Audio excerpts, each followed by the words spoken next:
शालिनी की शादी को बस कुछ ही दिन हुए थे। नए घर, नए लोग और नए माहौल में वो धीरे धीरे खुद को ढालने की कोशिश कर रही थी।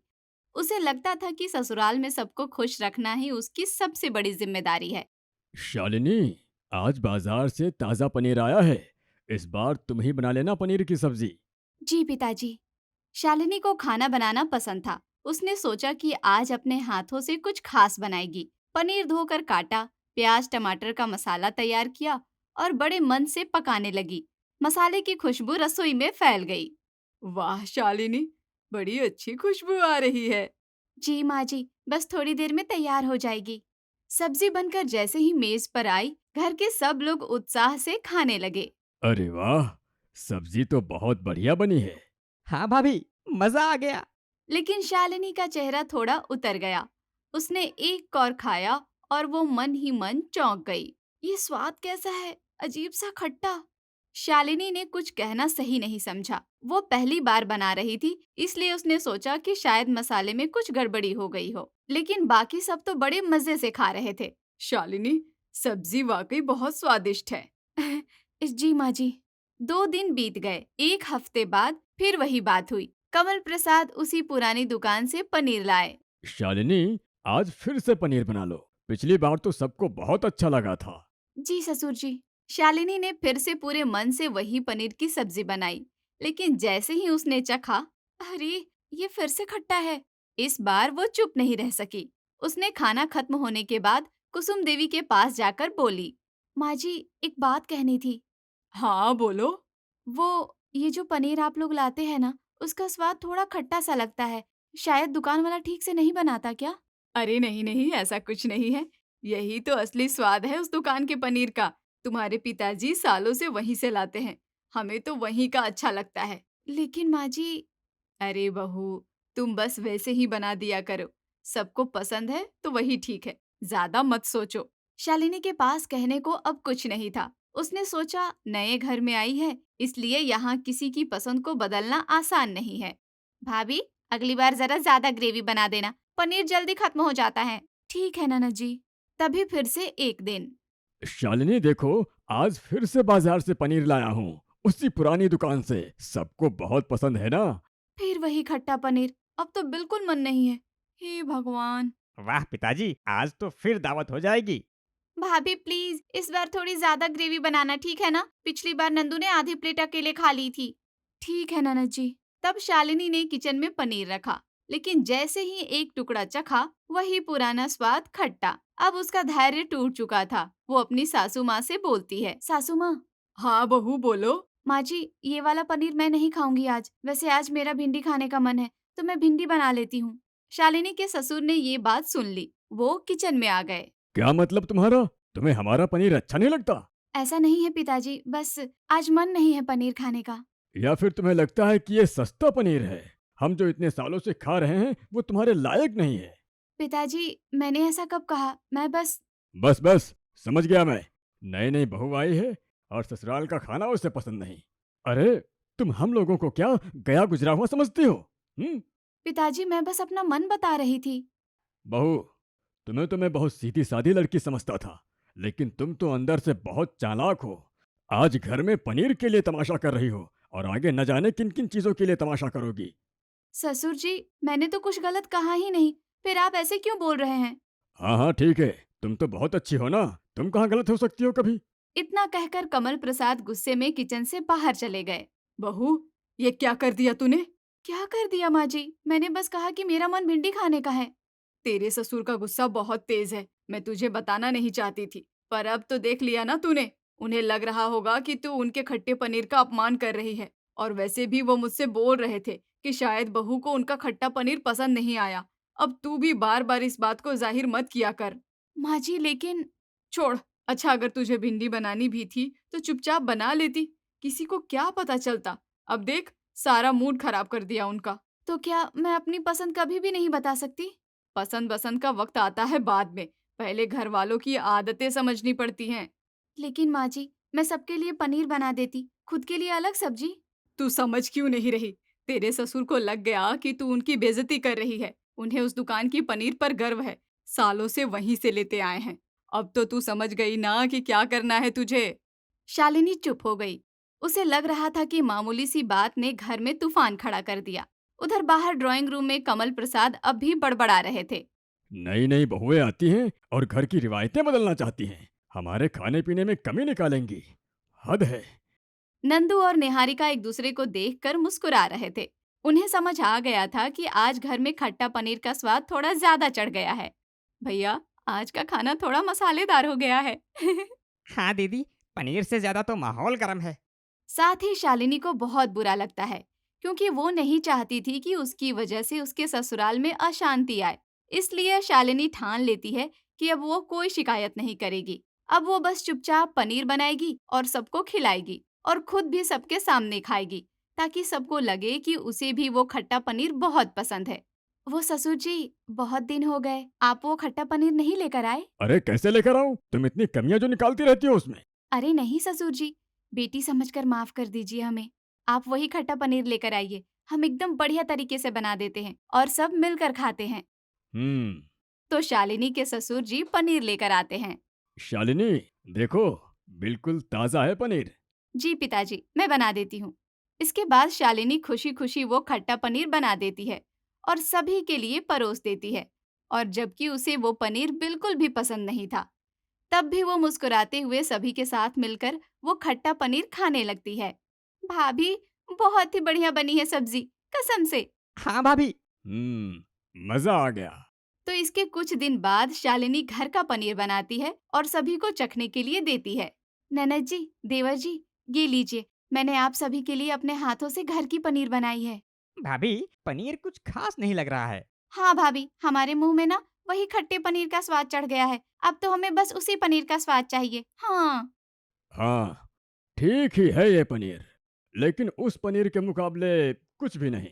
शालिनी को इन सब की बातें सुनकर दिल से बहुत बुरा लगता है, लेकिन वो कर भी क्या सकती थी। और तभी एक दिन हिम्मत करके शालिनी चुपचाप अपने हाथों की पनीर फिर से बनाती है, लेकिन इस बार वो किसी को कुछ नहीं बताती। शालिनी, पनीर आ गया है।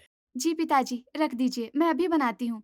कमल प्रसाद पनीर रखकर चले गए। शालिनी ने वो पनीर चुपके से फ्रिज के कोने में रख दिया। थोड़ी देर बाद, भाभी, आज तो खुशबू जबरदस्त है। लेकिन खट्टापन थोड़ा कम है। हाँ, मैंने इसे इस तरीके से बनाया है कि खट्टापन हल्का हो गया है।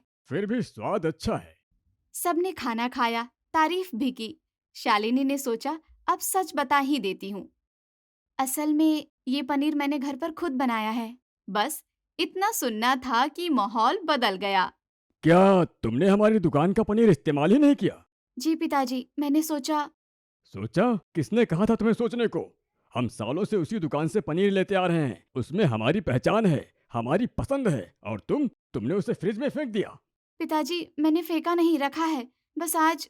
बहू, ये घर ऐसे नहीं चलता। यहाँ सबकी पसंद नापसंद बदलने का काम बहुओं का नहीं होता। तुमने हमारी परंपरा से खिलवाड़ किया है। शालिनी, मैंने तुझे पहले ही कहा था कि चुपचाप पनीर बनाकर रख ले। ये नया नया प्रयोग करना बंद कर। माँ जी, मैंने तो बस सोचा था कि सबको मेरा बनाया हुआ पनीर पसंद आएगा। पसंद की बात नहीं है, बात आदत की है, और आदत बदलने में बरसों लगते हैं।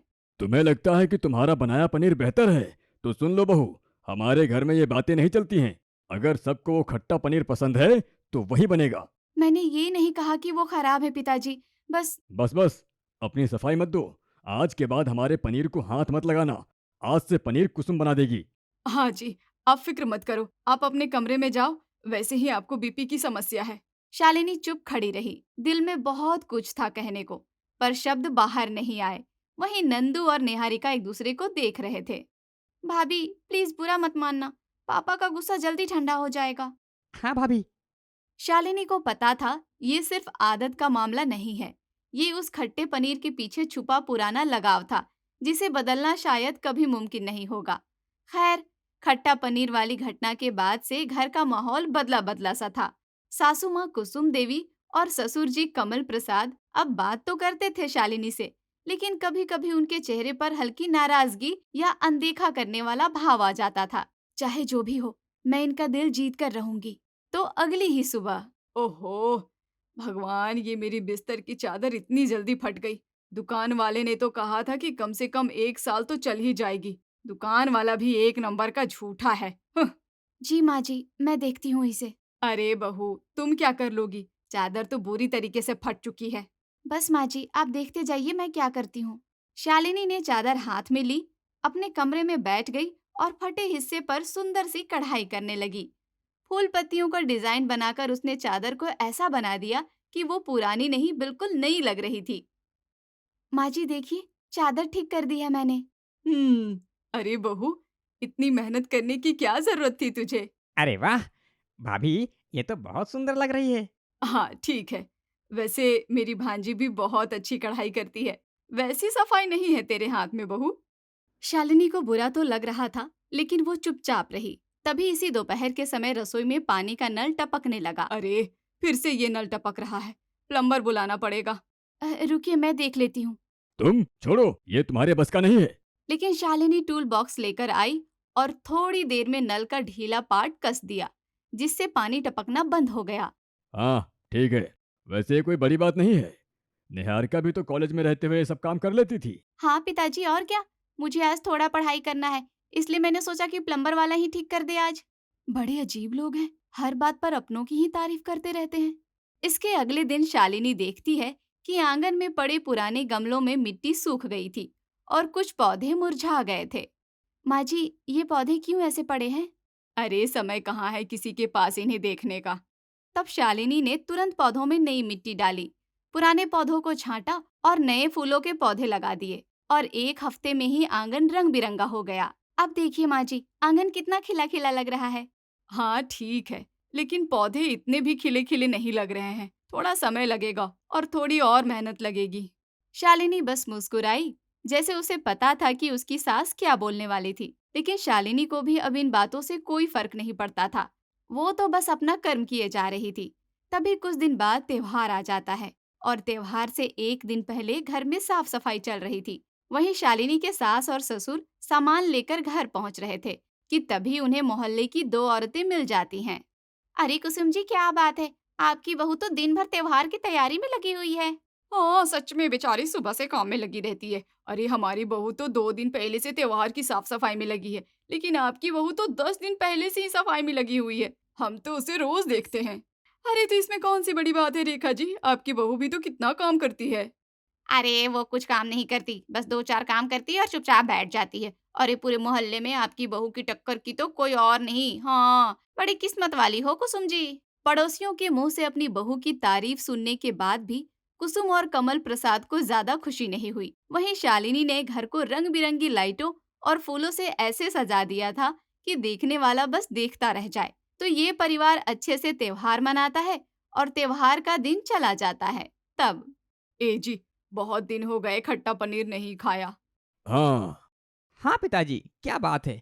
आजकल आप खट्टा पनीर लेकर नहीं आ रहे? कहीं ऐसा तो नहीं कि आपका मन भी भर गया हो खट्टे पनीर से? हाँ, नंदू तू सही कह रहा है। एक ही प्रकार का पनीर खा खा कर मन भर गया है। अब कुछ नया ट्राई करने का मन कर रहा है। अरे तो कुछ नया ट्राई करने की क्या जरूरत है? भाभी बना तो देती है अपने स्टाइल का पनीर घर में। हाँ, निहारिका सही कह रही है। बहू के हाथ का बना हुआ ही पनीर खा लेते हैं। वैसे उस दिन तो पनीर उसने बनाया था, वो कुछ बुरा भी नहीं था। बस ये है कि शालिनी के सामने तुम लोग ज्यादा तारीफ मत करना। मैंने देखा है तुम दोनों बेवकूफों की तरह उसकी तारीफ करते रहते हो और उसे सर पर चढ़ा देते हो। अरे माँ, आप भी ना। चुप कर। अच्छा तो ठीक है, हम लोग उसी के हाथ का बना हुआ पनीर खा लेते हैं, लेकिन तुम लोग जाकर उससे पनीर बनाने के लिए मत बोलना। नहीं तो उसे ऐसा लगेगा कि हम लोगों को वो खट्टा पनीर अब अच्छा नहीं लगता है। इसलिए उसे खुद ही एक बार बोलने दो। वाह! पिताजी, क्या दिमाग लगाया है आपने। इन लोगों को लगा था कि ये सारी बातें शालिनी को नहीं पता चलेंगी, लेकिन शालिनी तो बहुत देर से इन लोगों की बातें चुपचाप सुन रही थी। सासू माँ, मैंने आज घर का पनीर बनाया है। गणेश जी आज मेरठ से यहाँ आने वाले हैं, तो सोचा कि उनके लिए यही बना दूं। उनको मेरे हाथ का पनीर बहुत पसंद है। हाँ हाँ, बना दो। भाई, वो तुम्हारा पति है, उसे तो तुम्हारे हाथ का पनीर अच्छा ही लगेगा, चाहे जैसा बना हो। ये बोलकर कुसुम देवी किचन से निकल जाती है। वहीं शालिनी बड़े मन से बहुत ही टेस्टी अपने स्टाइल की पनीर की सब्जी बनाकर सभी को देती है। वहीं शालिनी बड़े मन से बहुत ही टेस्टी अपने स्टाइल की पनीर की सब्जी बनाकर सभी को देती है। ससुर जी, ये लीजिए पनीर की सब्जी। हाँ, अच्छा, घर के पनीर की सब्जी बनाई बहू तुमने आज? जी ससुर जी, आशा करती हूँ कि आप आज खा लेंगे। हाँ, वो क्या है ना, जहाँ से मैं पनीर लाता था ना बहू, वो पता नहीं कहाँ चला गया है। कोई कह रहा है कि वो गांव चला गया है, तो कोई कह रहा है कि वो दुकान बंद करके कहीं दूसरे शहर चला गया है। इसलिए मैं भी थोड़ा टेंशन में था और ऊपर से कल से पनीर खाने का बहुत मन कर रहा था। तो चलो कोई बात नहीं, तुमने अगर ये वाला पनीर बना दिया है तो यही वाला सही, यही वाला खा लेता हूँ। वैसे इतना बुरा भी नहीं है तुम्हारा पनीर। हाँ पिताजी, खा ही लेते हैं। देखो तो कैसी बातें कर रहे हैं ये लोग मेरे सामने। शालिनी, पनीर बहुत ही अच्छा बना है। जी थैंक यू सो मच। हाँ, नमक मिर्च अच्छे मसाले का इस्तेमाल करो तो सभी खाना ठीक ठाक बन ही जाता है। हाँ, ये तो है। हाँ, वैसे खाना बनाने में तो निहारिका भी बहुत तेज है। वो तो बस थोड़ी आलसी है, इसलिए नहीं बनाती। हाँ माँ, ये तो आपने बिल्कुल सही कहा। इस तरह ये परिवार अपनी बहू के बनाए हुए घर के पनीर का स्वाद तो लेता है, लेकिन उसकी कोई तारीफ नहीं करता। वहीं शालिनी को भी ये बात अच्छे से पता चल चुकी थी, लेकिन फिर भी वो इन सब बातों को दिल में नहीं लेती है। उन लोगों को उसका ये पनीर पसंद आया, यही उसके लिए अच्छी बात थी।